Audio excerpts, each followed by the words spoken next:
Not too much reflection in my eyes. Looks like we are live. It's 9:30 on a Friday morning, a crisp but sunny Friday morning. Episode 14, Start, Scale, Grow.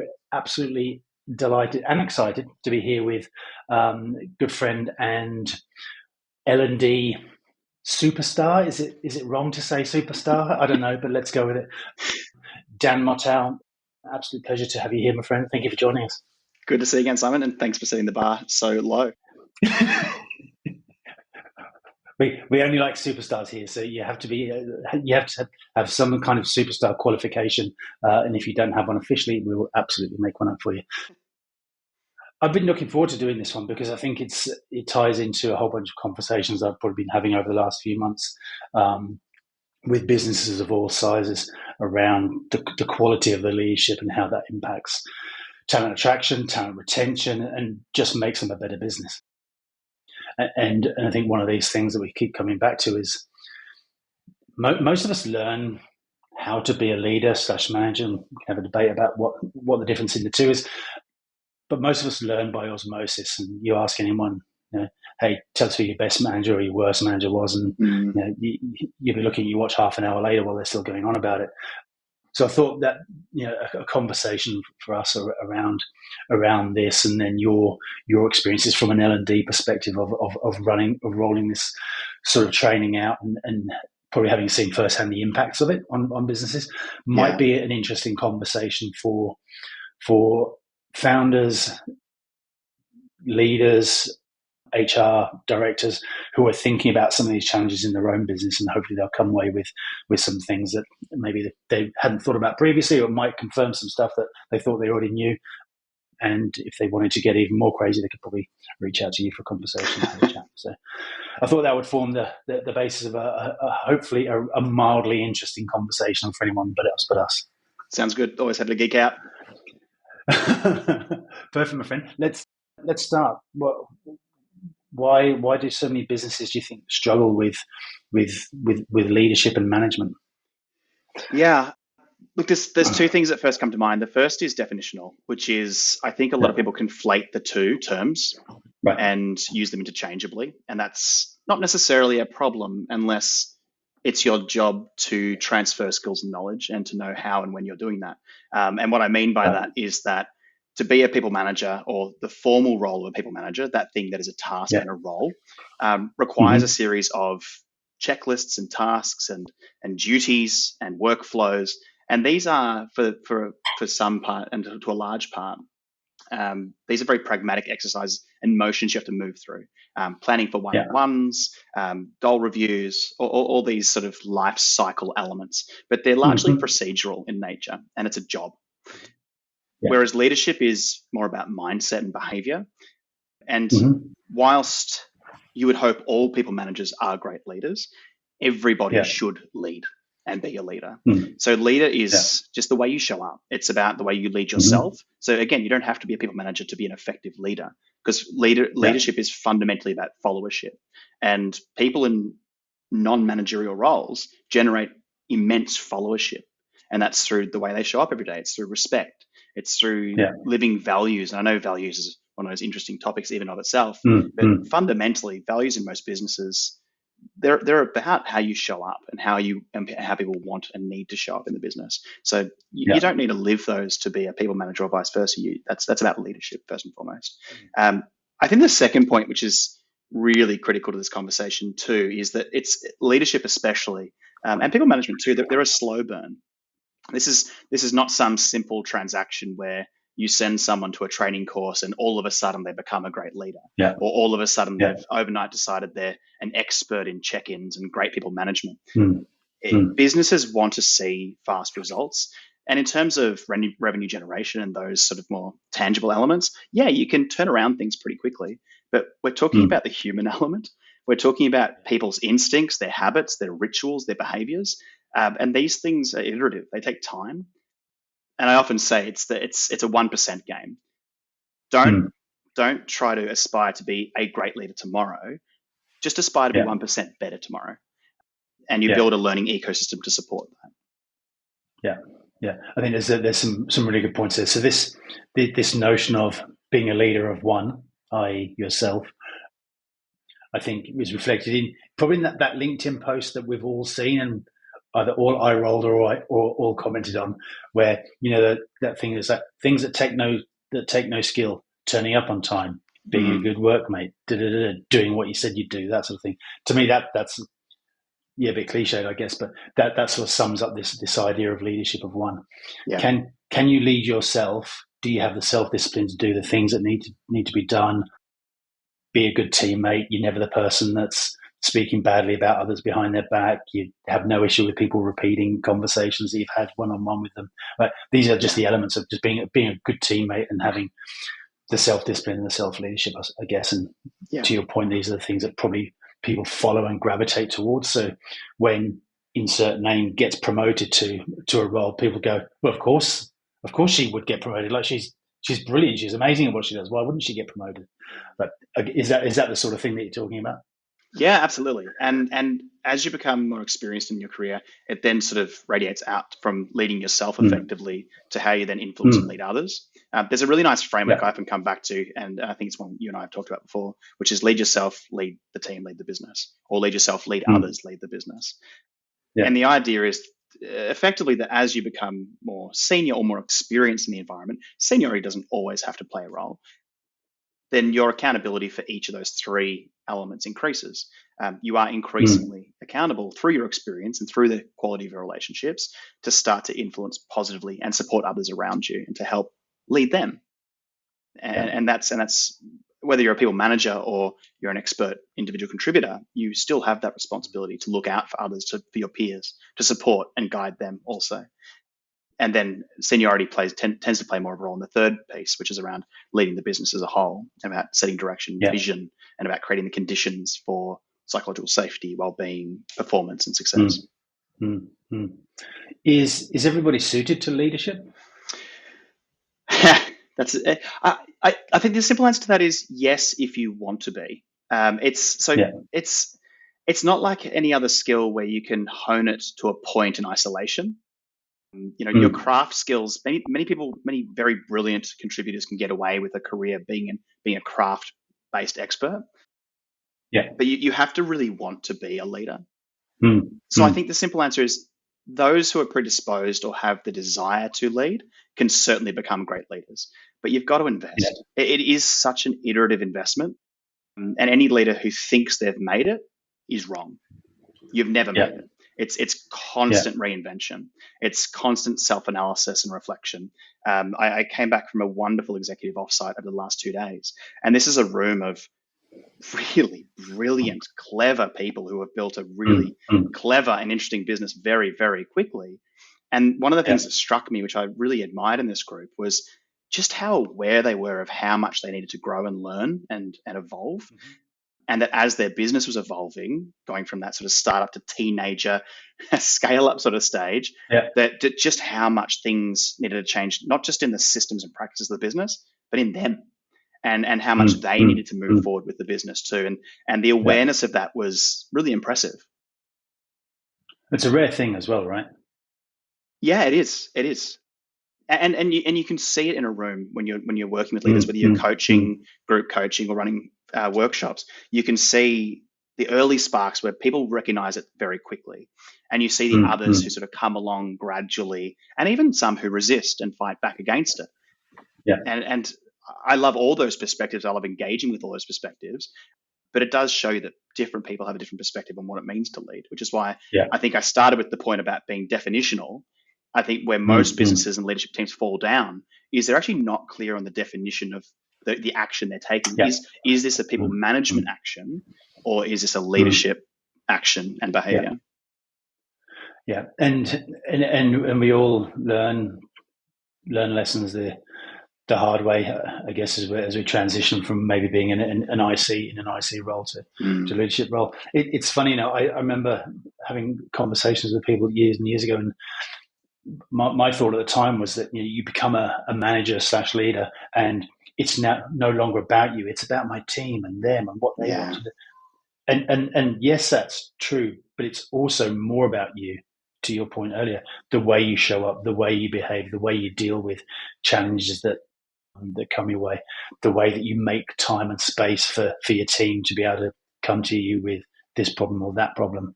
So I think both elements are true. Yes, it's about your team, but even more so, it's about you and how you react to things.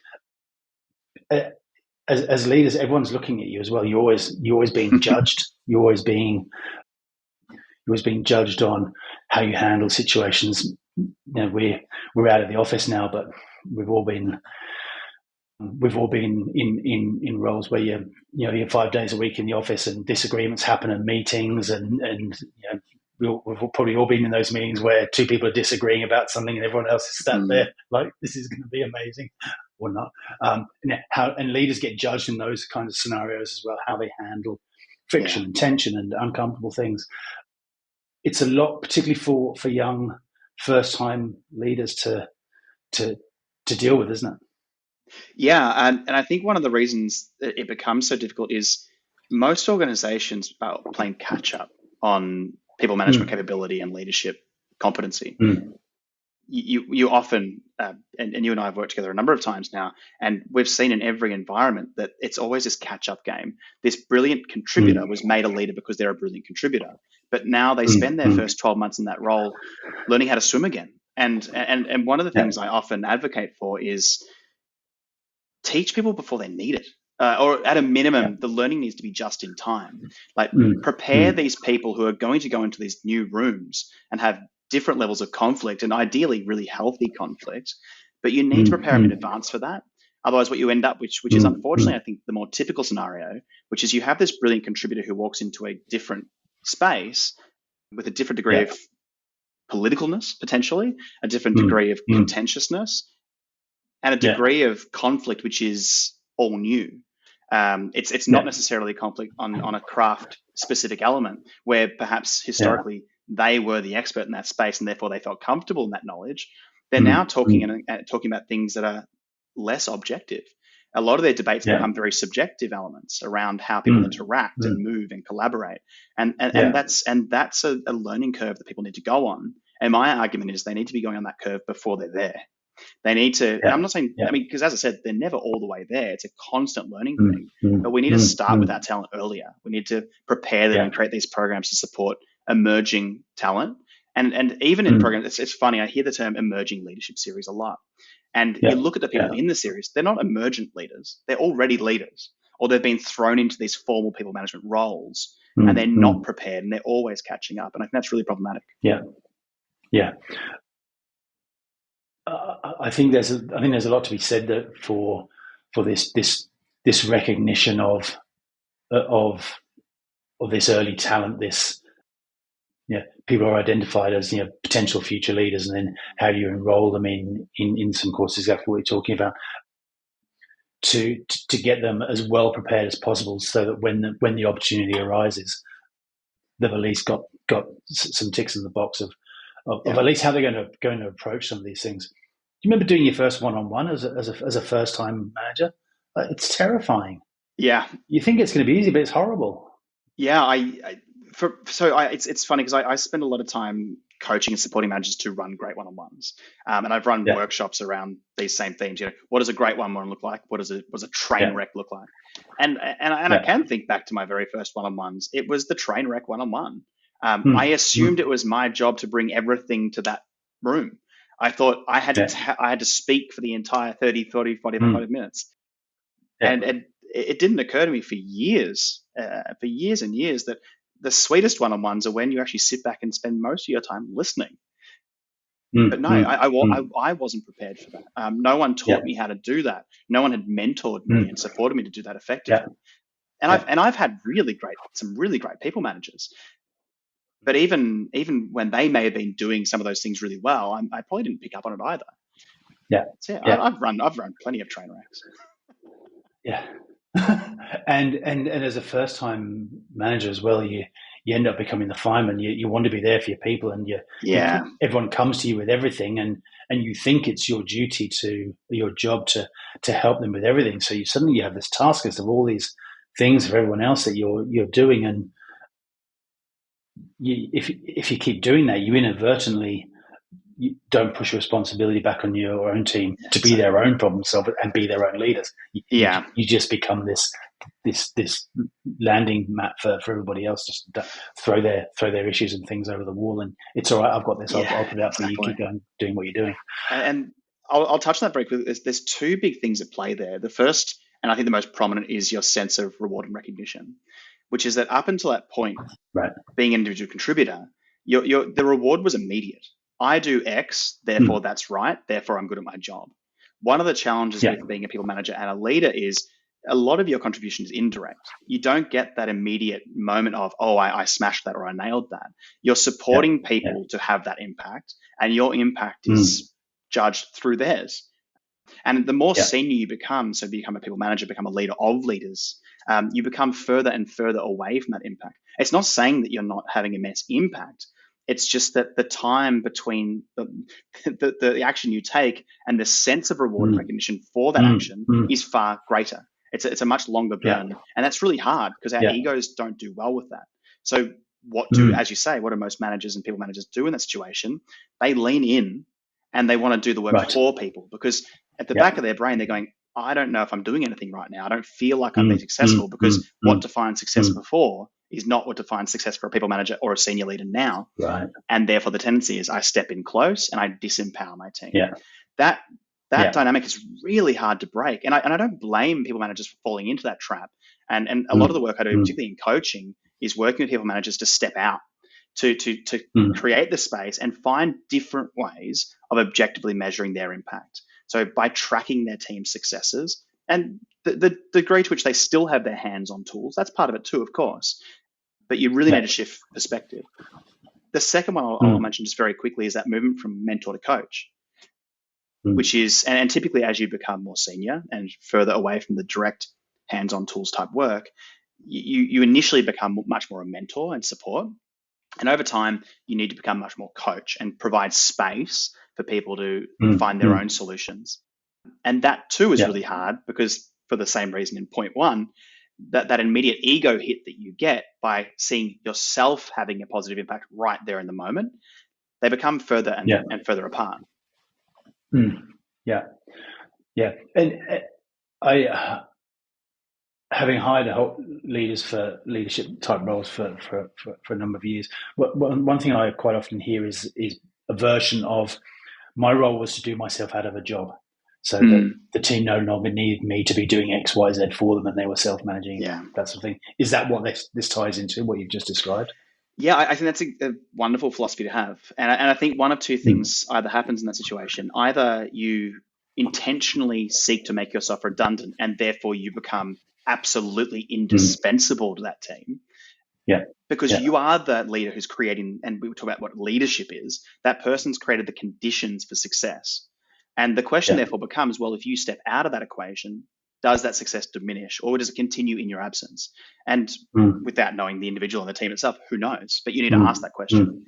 And the second might be, the team is ready to step up, and you've got a 2IC who's ready to go and step into your shoes. And how do you manage that? And that's where things like internal mobility come into play, which is how do you take the magic that you've employed with this team and reproduce it with another team in the organization? And again, I think some organizations do internal mobility quite well, but I think a lot are not looking outside of their functional lanes. I posted something on LinkedIn earlier this week. There was sort of a summation, if you like, of several conversations I'd had IRL with people last week, and I was chatting to someone who pretty senior, sort of engineering leader, and we were talking about all the tech wreck of the last few years and how this middle management layer was the one that was most impacted.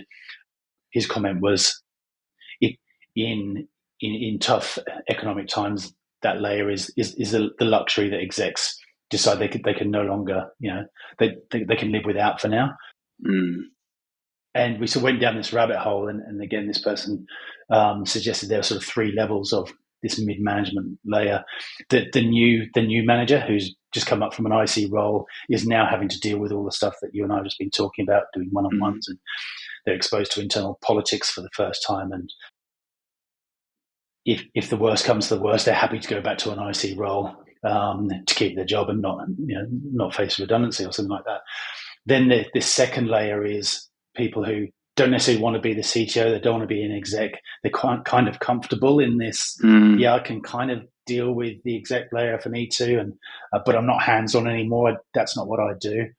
And then this third layer, the ones that aspire to be a CTO or get promotion and move up the ladder, and in tough times will happily manage 3 teams instead of their normal one, and that sort of thing.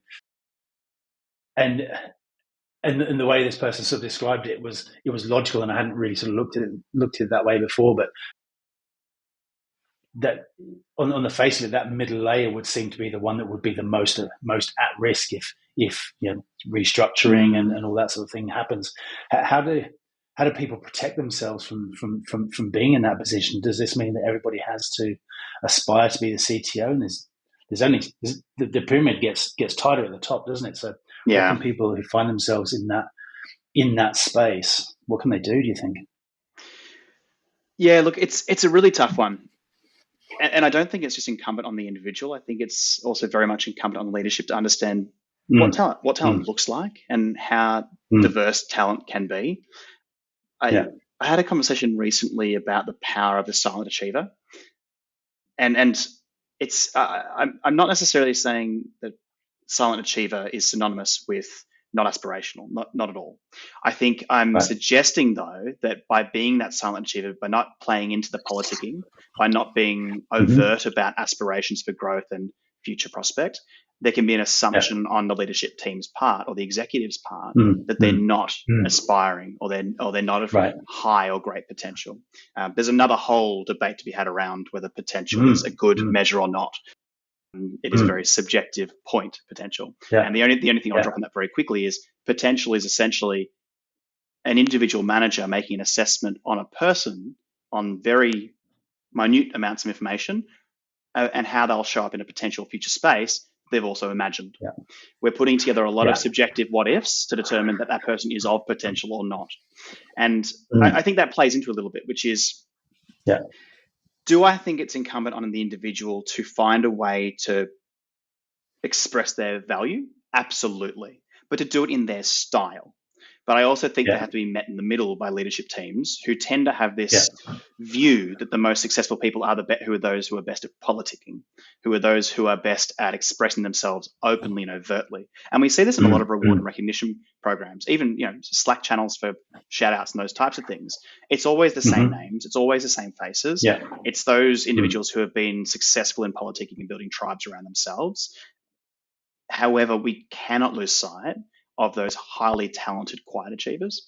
And I think those are those individuals who are at greatest risk in that scenario. I would hope a good leader of leaders would observe the impact they have. And by being objective in how an organization measures people's success, that can be done more well or better, as the grammar might suggest. I think there is definitely a trap there for that middle segment. And I think predominantly we're talking about those quiet achievers who don't always speak up on their own behalves. Yeah. So is that then becomes the responsibility of leadership groups and probably more pointedly HR type teams to recognize that, and then they themselves not get seduced by big personalities, big people, and be able to look objectively across all of their people. That's a really interesting thing, isn't it? I think systemically, I'm going into a bit of a danger zone here, I suppose. I have for a while had some issues with the way that we categorize talent. We as human beings love to categorize things. It makes our world simpler, and nobody in a business loves to categorize more than an executive team. And for good, there's good utility to categorization, which is it makes examining large amounts of information simple. And I understand that a leadership team of a $4,500 business, $4,500 headcount business, can't spend the day talking about every one of those 4,500 headcount. So what do we introduce? We introduce 9 boxes and bell curves. It's a nice way for an executive to examine a very complex problem and define as simple as possible solutions. But the problem with that is that I think for a long time, HR teams who have come across these methodologies have treated them as gospel. And I don't think they've challenged their legitimacy sufficiently.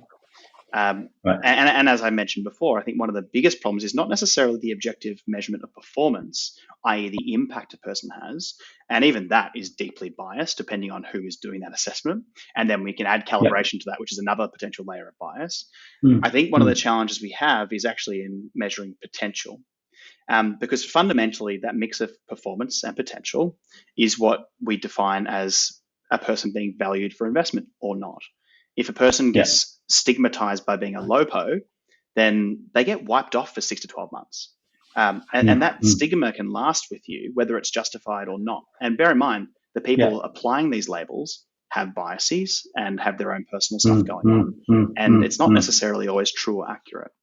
So I don't have a perfect answer, but I think we need to re-examine some of these systems, because I think it is in the system itself that we cause some of our greatest talents to slip through. Yeah, I was. There's so much there you could talk about for ages. I was listening to a podcast the other day of a football coach in the UK, and he was talking about how over the years he's developed young players, and he said that the conversation he has frequently with young kids that the teams he's coached for, that they're signed to become professionals for the first time. The same conversation he's had for years is that your career is yours to own. So turning up every day for training like you're going to play, listening in when you're getting briefed on tactics for a game, and this is how we're going to perform, and this is what we're going to do. Like, are you present in that, or are you at the back laughing and joking with your mate because you think you've made it as a pro footballer? Every day, your career is yours to own, and I think there's something in that's obviously true in the world that we live in. You know, our careers are ours to own, regardless of whether we're introverts or extroverts. And again, side note, when I look at some resumes and someone's got 15 years of experience, and sometimes how little thought has gone into them describing this is your career on paper, and you've got 3 dot points, basically a list of tasks of things that you've done for the last 5 years, and that's how you're describing your value. Yeah. So again, it's a side note, but it's such an interesting point. It's an interesting side note, because in a lot of my coaching, when I talk to people about building confidence, influencing, managing up, these are very common and they often overlap with imposter syndrome too, which is interesting. Yes. One of the things that I often get is people will say to me, how can I be more, and without defining or incorrectly defining, they'll say, how can I be more extroverted, in the way that I sell myself and present myself, or how can I be more like this person? I admire the way this person really sells themselves. And one of the things that I'll challenge on that is selling yourself is about being true to who you are and the strengths that you have. It's not about trying to take on a different person's style or approach. It's about actually using the power of your style to sell yourself. Without mentioning any names, I've worked with 2 coachees very recently who have got very similar themes in the conversations. They both happen to have a very specific superpower around data and utilizing data to prove their work. So my challenge was, well, you're describing effectively a salesperson's approach to selling. But what is your style when you're doing your work and exhibiting your research and how would you present that to influence your crowd? And they describe that in their own contexts. And what they've recognized in doing that is their strength. That is their superpower. So how do you utilize that superpower to sell yourself effectively for your industry and your work type? And that is much more powerful than trying to emulate something totally uncomfortable and untrue to them and how they feel in their skin. Yeah. And I guess for some role types that people are naturally more suited to, and talk about sort of software engineering, where there's a cliche that I don't necessarily buy into, that a lot of software engineers are introverts. They don't like talking about themselves. So you positioning yourself as a leader, and this is what I do, might not come naturally, which I guess is exactly what we're describing. So how do you then to form a career and think about leadership and the impact you have on others and how you sell that? So there's so many rabbit holes we could go down. Yeah. Talk to me a little bit about your views on how good quality leadership impacts talent attraction and then talent retention? Well, there's two things that come to mind. The first is just general self-awareness and the awareness of the implicit biases we hold. We can't escape the truth that you cannot fully mitigate for bias. In the talent sphere, there is both the systemic, which is those elements that we build into our processes and systems that we have to constantly reanalyze and challenge. And there's just the behavioral element, and the dozens of potential biases that we all have inherent to us. And we can't stop those biases. A lot of the biases our brain utilizes are very pragmatic. They're to stop our brain effectively from being overloaded by an immense amount of stimulus that comes into our brains every second of every day. So our brain itself is a filtering device. It decides which of these billions of bits of data that I'm sucking in from the world is actually relevant to me right now. And that's effectively a filter that is in form of bias. But we also do have these lifelong and experiential biases that we develop over time. And there are some that are just attuned to culture and that sort of the like me element. So of course we have to be very wary of that element. And that's a huge conversation and a really important one in and of itself. The second point, which I think is as prominent, is leaders attract great talent. People want to work with great leaders, and there's a detracting factor that people will avoid known toxic leaders. To be a little unkind, perhaps I shouldn't call them leaders. People who don't have followership don't attract talent. And we've seen very underwhelming leaders find terrifically senior positions, and you see the impact of that kind of leadership and people around them, and whether that acts as a magnet or a detractor, then or a polar opposite perhaps. And we see that play out and the impact that has on our ability to attract and maintain and retain and grow talent. And then so smart people want to work with other smart people. They want to work with and for leaders that get the best out of them, give them the space and time to do the things that they want to do, that make them feel valued, all these things. Well, but then that also then ties into the retention, doesn't it? Yeah, and I think the simplest question that we should be asking is, every person comes in, and as gracious and as humble as that person might be, they're still going to ask themselves, what's in it for me? And fundamentally, every leader needs to deliver upon that promise, which is what's in it for that person to come to join this organization in this team to do this work. And we have to be ready to examine, understand, and deliver on that. I'm not saying people should come in with ridiculous expectations and start demanding the world of employers and expect them to meet all their lifelong needs. But fundamentally, all talent are asking is, what's in it for me? And we know the number one answer to that is good leadership and opportunity to grow. And your direct leader is the one person who will either make that or break that. There's also plenty of research, and I can't quote the specific references. There's also a lot of content coming out right now around your direct people manager has more of an influence over your mental health and psychological well-being than your partner.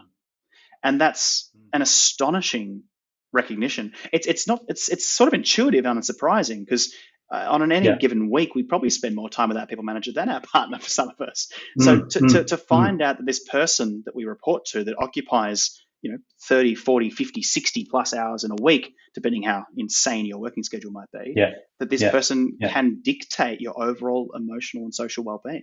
That's an immense piece of information to consider. And I guess then there's a responsibility on leaders and the organisations that hire the leaders to think more deeply around the quality of leadership that they're providing, the mechanisms for developing leaders, for making sure that teams have this ability to grow and deliver the things that they want to do, because this all impacts retention as much as anything else. How has the shift to remote and hybrid working changed the skills required to be a leader? If you're no longer face to face, you're in an environment where you can be running team meetings and You used to do them in a big room with a whiteboard and coffee and hopefully cakes of some kind. But now we're in an environment where we're remote, where if people aren't liking the conversation, they can just turn their camera off and they'll just sit and listen. And these are a whole bunch of different things for managers and leaders to think about, where every interaction, I love the way Andrew Murphy describes it, every interaction becomes transactional. How do leaders change the way they think about leading and the skill sets that they need?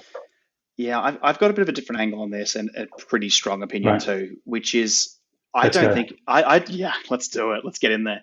I don't think it's fundamentally changed.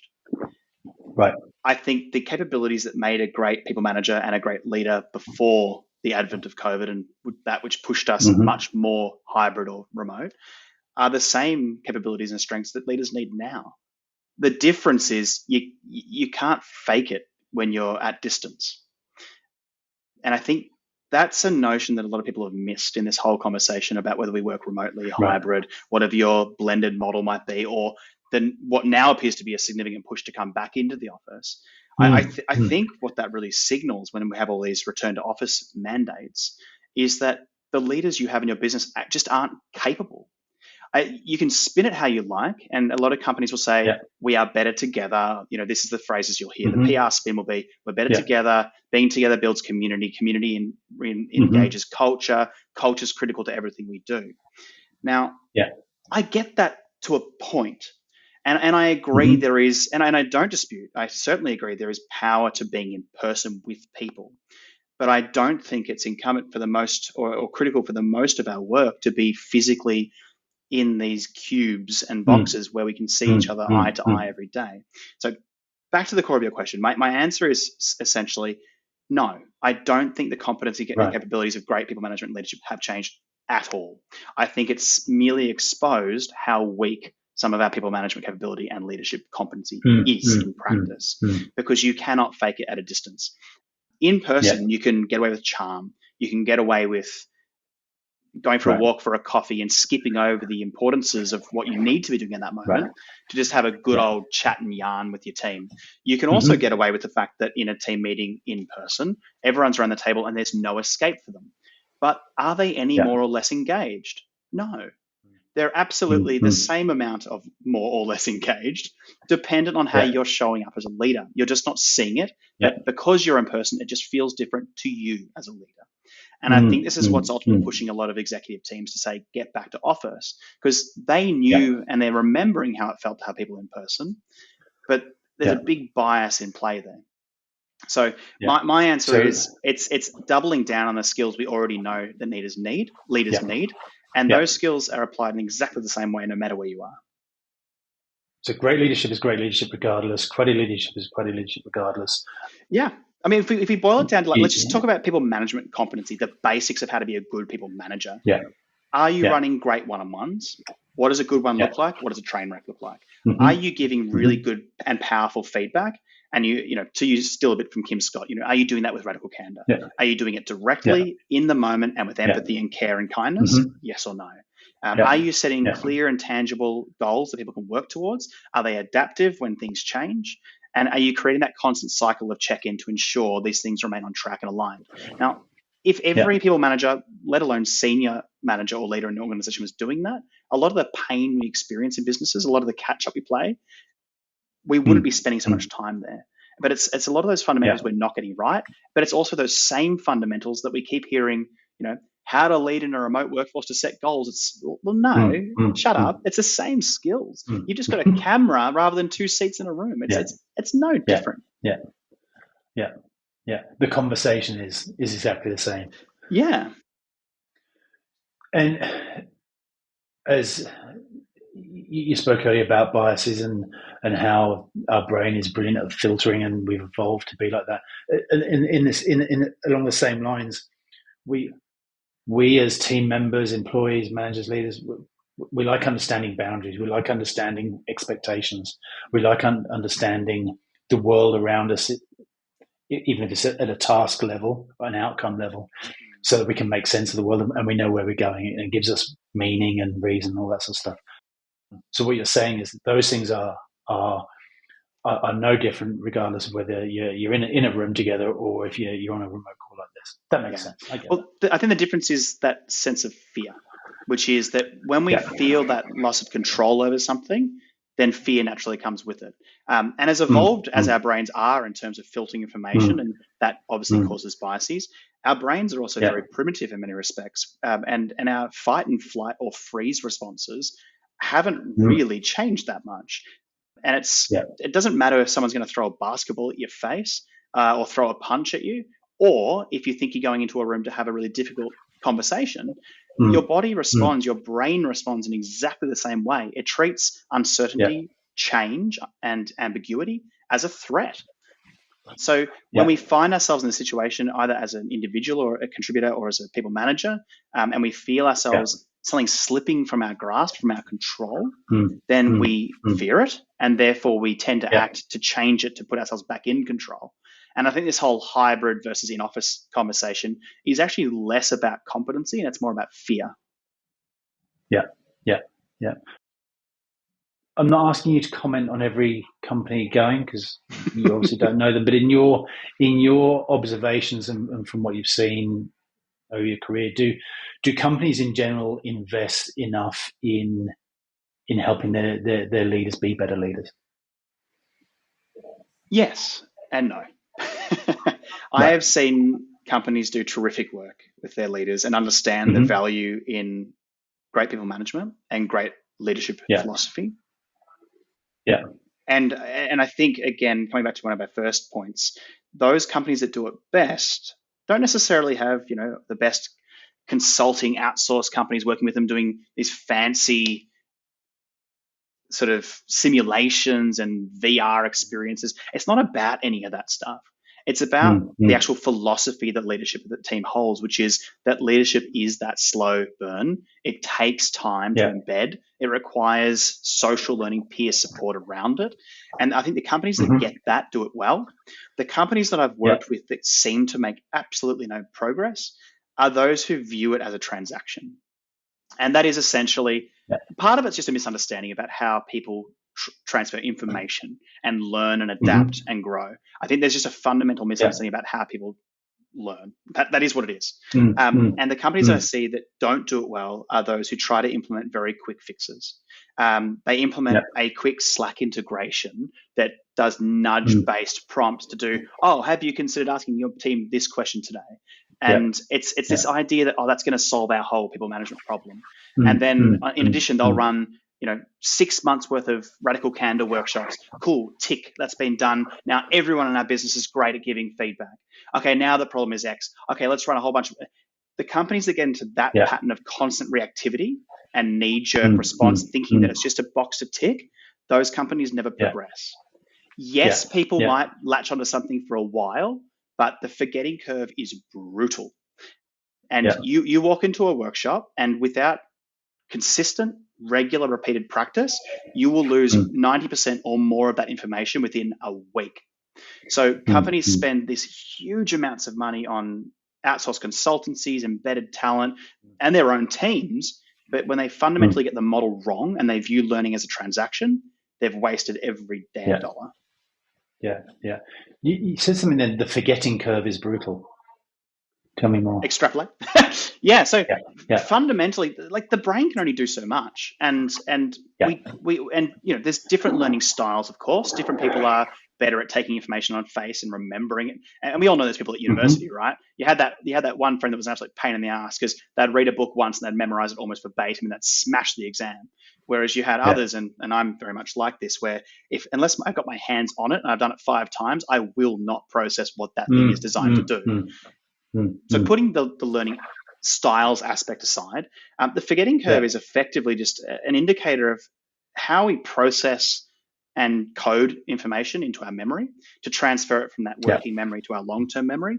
And everything we do in a workshop, so when I go into a room and I run a radical candor session, for instance, that's all currently sitting in the working memory. And that's as far as I can get with a group of people in that room. But if I then have a coaching session or a coaching circle within a week or a few days, or I set a challenge, which is in the next week, you have to go out and use Radical Candor with 3 of your team members. Try it. Write your script, go do it, and let's come back to a coaching circle in a couple of weeks and tell me how it went. Share with us the experiments you ran, what worked well, what didn't. What that does is it halts the forgetting curve. Because fundamentally, if you don't move that information from your short term to the long term, then over about the period of roughly 5 to 7 days, 90% of that information that was sitting in your working memory is gone. Right. It will not be retained. You have not transferred it because you're not building new habits and rituals around it. Yeah. Would that explain why, after leaving the military and I paid to go to courses along with like a couple of 100 other people, and you like some business course, and the speaker would say, if you only learn one thing on this 3-day course, let it be this. And that's what you then focus on. And I remember sitting there thinking, I just paid a couple of $100 for this and I'm just going to learn the one thing. Yeah. This doesn't seem like good value for money to me. It might also explain then why when an issue comes up in the work and life and something goes wrong and it becomes a big deal, and then a manager somewhere says, well, he did the training course, he should know how to do this. Yeah.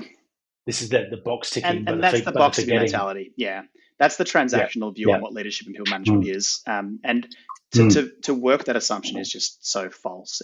It's unfair on your people, because what you're effectively putting them in an impossible situation. You're saying, I want you to be a great leader, but you're only going to get it in a 1-hour workshop. And then next time I assess your competency, you're going to be judged on the conditions I set for you.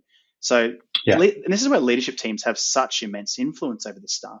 If they, as a leadership team, determine that this, and it's often not a conscious decision they're making, it's due to the lack of understanding of adult learning, which is we just need, the last engagement survey said we're not having good one-on-ones. Let's do a blitz on one-on-ones for the next 3 months. Everyone has to go to a course. And then next time we run an engagement survey, we're going to see a 20% uplift in the confidence in great one-on-ones. And it doesn't work, because it's not a quick win. It's not a checklist that you can tick off. It just does not work that way. Yeah. Going back to the sporting analogy and link, there's a thing with long-term successful sports teams where they have this is how we play, this is our philosophy around how we play. And regardless of the players and the coaches that we get in, like we want to hire people who subscribe to this philosophy of the way we play. Yeah. So that if that amazing player leaves, the whole team doesn't suddenly fall apart and we have to start again. We just go and find someone who subscribes to our philosophy, the way we play, and we insert them in. It's easy for them, it's easy for us, and we keep going. It sounds like it's that similar thing, but this is our, as a business, our approach to leadership. This is what we expect from leaders. This is how we support you to be the best leaders you can, and away you go. It's that long-term game rather than we're shipping too many goals. We need to get a better goalkeeper. Right, so now we go and get a better goalkeeper. Yeah. Right, and it's both. It's building and buying. So you need to invest in building the talent you have today, but you've also got to get some really clever hires in influential positions. So if you've got that position, and look, ideally you're lucky enough to have a successor ready to go, and they might have that right aptitude and that right amount of influence that they can then spread. There's that sort of viral effect that great leaders have, which is that they connect to dozens of other people who are then influenced and mentored and supported by their competency.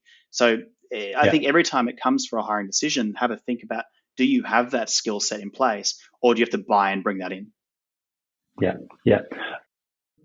Founder-led businesses where the founder might have been a brilliant IC who's recognized this problem, got a bit of entrepreneurial flair, wants to go out and build something to solve this world's biggest problem about whatever it is. Founder-led businesses seem to sort of go one of two ways, don't they? The founder wants to retain control because that's their baby, that's what they love, and they hit a ceiling.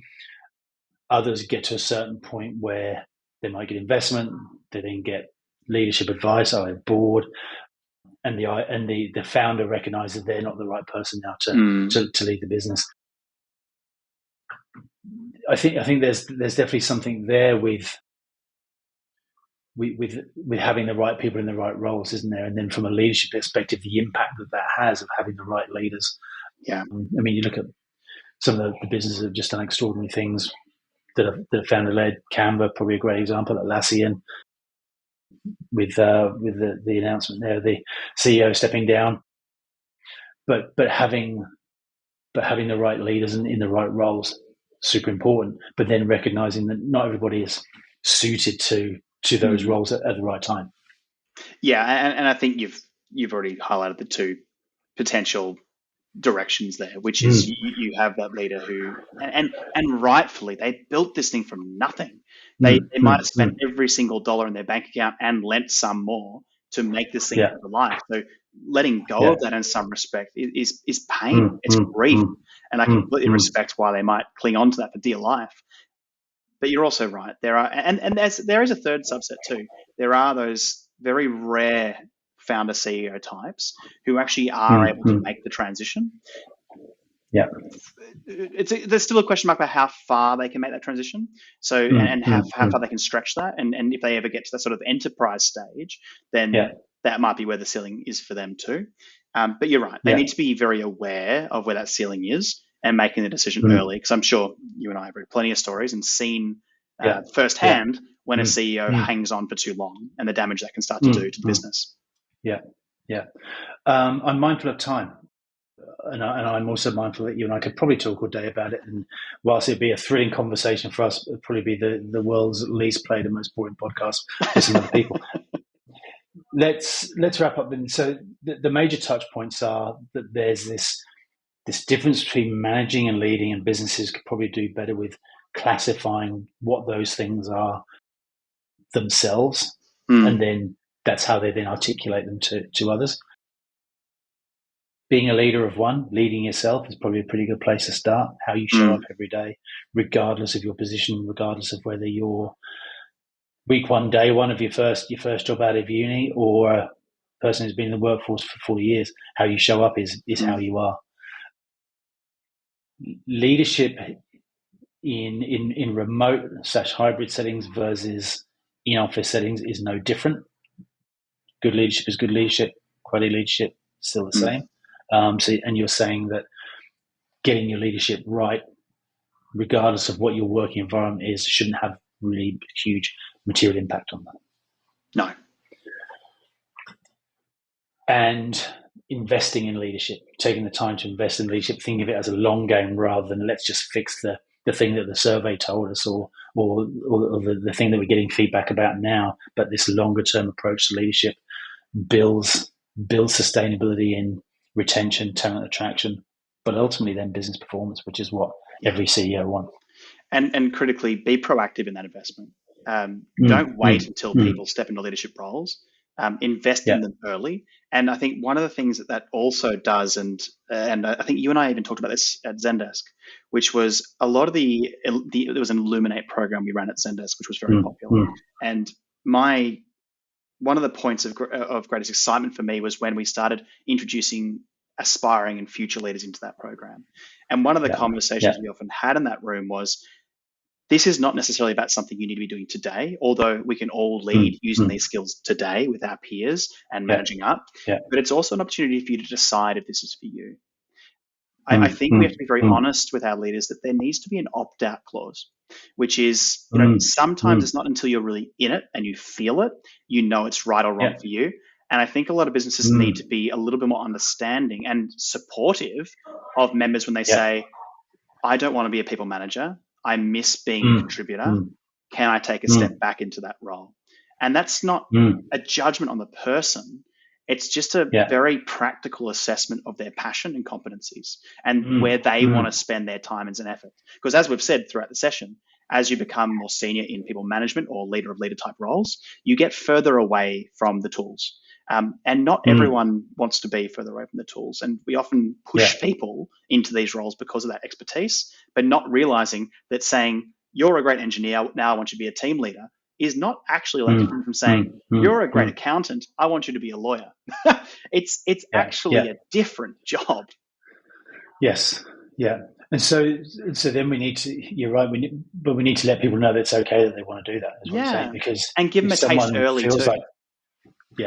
If someone feels they're getting invested in and the business are investing me in this, and I almost don't want to say no because I'm going to feel bad. So I'm going to go and do it anyway because now I feel trapped. What will it do to my brand? I don't want to let my leader down. Yeah. But hustle culture and hustle society tells us we've always got to be pushing and grinding. You've got to want more.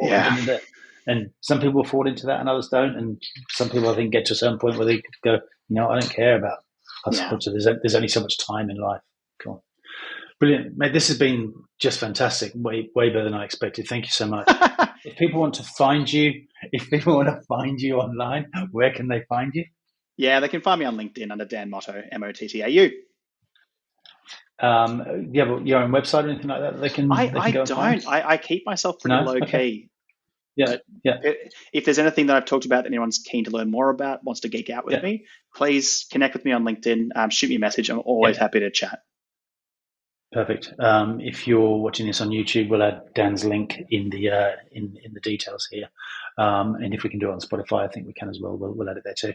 But mate, thank you so much. Absolute pleasure. Good to see you. Glad we both came color coordinated and with the glasses as well. In uniform. Didn't even need prompting. But thank you, my friend. Enjoy the rest of your day. Thanks, son. Thank you, my friend.